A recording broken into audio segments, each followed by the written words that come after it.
name is Colin Wolfe, Assistant Director of Religious Education here at the Fourth Universalist Society in the city of New York. Welcome to our service video. Thank you for joining us. What follows are selections from our service on June 27, 2021, in which we celebrate the history and ongoing work of LGBTQ pride and liberation. In this video, you will hear both the reading and the reflection.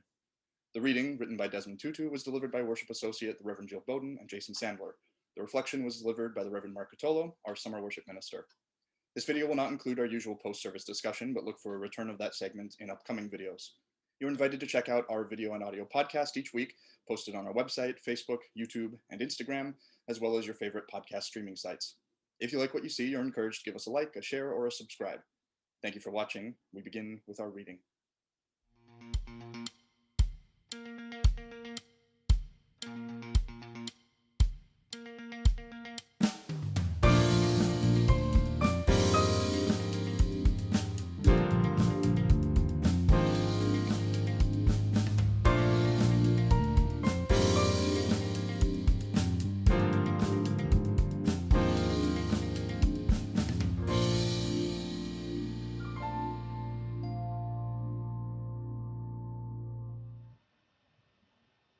Jason Sandler and I would like to share this reading with you.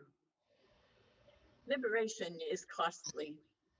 Even after the Lord had delivered the Israelites from Egypt, they had to travel through the desert. They had to bear the responsibilities and difficulties of freedom.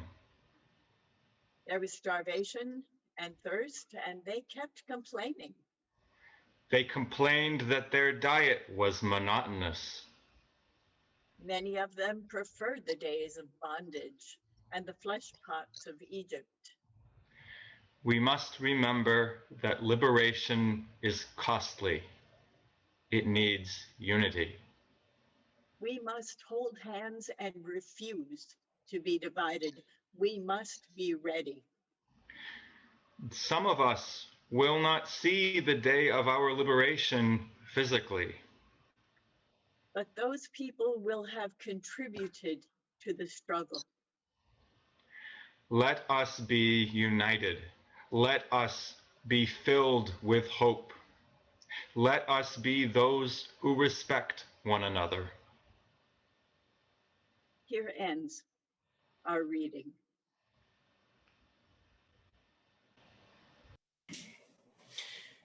For the past few months, many have wondered what kind of public celebrations would there be in June of 2021 in honor of LGBTQ Pride Month? Would the pandemic be under enough control that public celebrations could happen again? Would it be safe to celebrate Pride outdoors with or without masks? Just as with reopening our houses of worship, these decisions take lots of time and planning, and it's hard to make plans in the midst of an unpredictable situation. So this year's Pride celebrations, which are still mostly virtual, have the same kind of feeling of in-betweenness that we feel and experience in the rest of our lives. A sense of eagerness to move forward, to celebrate surviving and thriving, and a sense of trepidation about whether it really is all right to be together again in the ways that we're used to. Whatever other public or private celebrations of Pride you may be participating in this weekend, I'm glad that we can gather as a faith community here on Zoom to uplift the diverse range of identities and expressions which make up our congregation and city. This year, the official theme chosen by New York City's Heritage of Pride Committee is "The Fight Continues." It's easy to see why the committee chose that theme for this year. Last year marked the 50th anniversary of the first Pride March, and the year before that marked the 50th anniversary of the Stonewall riots. It could be easy to become complacent after two big anniversaries like that, and I imagine the committee wanted to remind people that there is still more to do. Also, I imagine that the committee took into consideration that many people in and outside of the LGBTQ community have felt shattered by all that's happened in the past year, which reminds us that there's more to fight for, whether that's for improved health and physical well-being in the midst of a global pandemic, or the economic hardships faced by many due to the pandemic, or climate disasters, or voter disenfranchisement laws being proposed and passed in many states, or issues of police brutality, or hate crimes that continue to happen and go unsolved. There's always a lot to fight for, and for some, it feels like these days there's more than usual. But regardless of whether that's actually the case or not, I find it interesting that we tend to use combative language to describe working for conditions that we wish to occur. We hear and talk about the fight for LGBTQ equality, the fight against COVID-19, the fight against climate change, the fight against cancer, the war on terror, the war on drugs, the war on poverty, the Cold War, the culture war, and of course, who can forget the swarms of insurrectionists who overtook the Capitol last January because they were told to fight like hell? The use of combative metaphors isn't limited to our era either. Going back to the New Testament of the Bible, St. Paul wrote about putting on the whole armor of God, holding the shield of faith, wearing the helmet of salvation, and taking the sword of the Spirit, all with the purpose of combating what he saw as the spiritual forces of evil. The use of combative language can be used for both good and evil causes and intentions. With so many metaphorical fights, wars, and battles happening around us, is it any wonder that so many people feel fatigued, despondent, and hurt? It seems like nothing energizes us like a good fight, especially it's for a just cause that we sincerely believe in. And yet, even though I'm speaking of idiomatic expressions, I wonder if there might be other idioms or metaphors we could use to describe working together for more justice and better outcomes. I imagine that for many people, even just the nature of daily life with its demands, responsibilities, and routines is stressful as it is. As people who are concerned about the world around us, we wish to make a big impact, and too often we only have the capacity for small acts of kindness or generosity, even though we feel guilty for not doing more.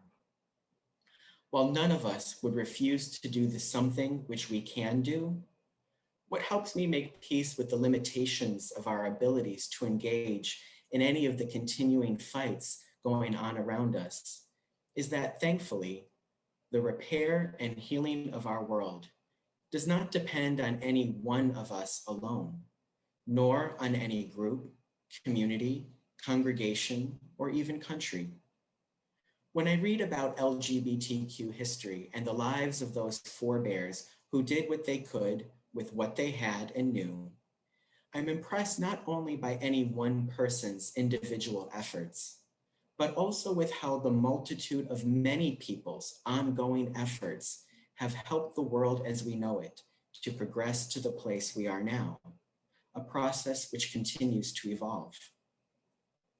This morning, I'd like to share with you a story about a group of people who, in their own way, challenged the paradigm they lived in order to create more inclusion and recognition of the LGBTQ community and the unexpected ways those people's actions contributed to the progress we continue to see and make today. So I'd like to take you back to the 1950s. For some of us gathered here this morning, that's a period of time within living memory. And for others, it seems like ancient history. Looking back, the 1950s is noted for being a time when people valued conformity, uniformity, and compliance. And yet, the socially conservative atmosphere of that time couldn't completely suppress the lives of those LGBTQ people who were deemed by the legal, medical, and religious authorities as deviants, perverts, and sinners. Right now, through October, if you go to the New York Historical Society, which is across the street from Fourth Universalist Society, you can view a magnificent outdoor photo exhibition that highlights photographic images taken by ordinary New Yorkers from the pre-Stonewall era who spent their summer vacation on the secluded beach town of Cherry Grove on Fire Island. For those who haven't been, Fire Island is nothing more than a little sandbar off the coast of Long Island. But for generations of sexual minorities, it's been a place where opportunities for social and sexual self-expression and exploration were possible in a way which wasn't possible on the mainland, and certainly not in the 1950s. The photos in the exhibition are mostly casual, featuring images ranging from same-sex couples posing in front of their cottage, to groups of gay men wearing humorous costumes for a party, or groups of lesbians lounging together on the beach, or gender non-conforming people wearing elaborate outfits and headdresses, or gay male and lesbian thespians acting together in the community theater. The Polaroid camera had just become commercially available, and this gave people in Cherry Grove the freedom to photograph themselves candidly without risking the judgment of a clerk at a shop. As one of the curators of the exhibition noted about the relaxed quality of the people depicted in the photos, most people didn't share themselves in that way because they couldn't be documented. It could be held against them legally. And so therefore, the candidly joyful and intimate nature of the photos were in their own way quietly revolutionary. In an audio recording which accompanies one of the photos, one of the subjects in the photo, who is now 90 years old, says about her time in Cherry Grove in the 50s. It was an escape for everyone to be able to come out here on the weekend and be yourself. It was a safe haven. I could say to someone, I'm Audrey Hartman, and I'm gay. Most of the photos are bright and cheery, but a few of the pieces at the exhibit show a more complicated aspect to life in Cherry Grove in the 1950s. For example, newspaper clippings from the time which published the local police blotter, which featured the names, addresses, and places of employment of gay men who were arrested on Fire Island by Suffolk County Police for essentially committing victimless crimes, especially since homosexuality would still be criminalized in New York until the early 1980s. Those who were arrested in these circumstances would expect mistreatment by law enforcement and would certainly lose their jobs and would have difficulty maintaining any type of social standing back in their communities. What impressed me about this exhibition, beyond the beauty of the photos, was how even in an era when everything conspired to make these people invisible and criminal, somehow, some way, through word of mouth and clandestine networks of like-minded individuals, people were able to create and find a welcoming community on a sandbar of all places, where people could take pleasure in one another's company, in costume parties, theatrical events, backyard tea dances, and more. I admire these people's ability to essentially create seemingly out of nothing something beautiful. And while these people weren't actively engaged in activism in the photos that are displayed at the exhibition, it reminds me that Pride is a protest, but it's also a party. And while fighting for one's rights is an important aspect of activism, that it's also okay to eat, drink, and be merry, since that too is something that we can't always take for granted. The little beach village that these people developed in the middle of the 20th century continues to be a place where people of diverse backgrounds can find community and express themselves freely. Many of the people photographed in the exhibit wouldn't live long enough to physically see the day of their social and legal liberation. And they couldn't have imagined the social and political progress which would be made in the decades to come. But they certainly contributed to the struggle.